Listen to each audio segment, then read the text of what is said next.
Yeah. Correct, Les. Go ahead, respond. Like I have this one section to kind of illustrate where we are that I call the hive mind. There was this Egyptian proverb that says that the shortest road to wisdom is nature. That even if you get confused about what your role is on this planet, God put his wisdom in nature, right? So as we sit here, the ant community right now is sending out the males, and the males are going to go out. And they're going to gather resources, spend all day long gathering resources to take it back to their hive, to their colony. The bee is going to do the same things, and bees are going to go out, scavenging this earth, looking for resources to take it back to their hive.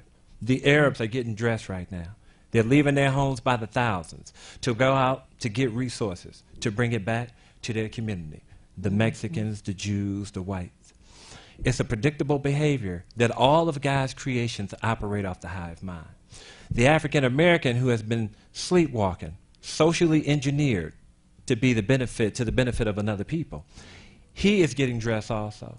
We're going out in these communities, we're going to get resources, and we're going to take 95% of all our resources, and we're going to give them to the white community. It's the only one of God's creations, from the ant to the lion, to the bee, to the Arab, to the Jew, who has been manipulated and sleepwalking to such an extent that it's operating outside the laws of nature. All of nature look at its community and its offspring as a primary purpose for what it does every day, except the African American. Out of all of God's creations, this is to the extent that we are sleepwalking, where we have been made to be beneficial for other people and not to ourselves. One of your callers who just called, and he spoke about how, his universal thing, and how, regardless of pigment, right? How do you get someone to think about a universal plan and meeting that needs without meeting the needs of their very own children?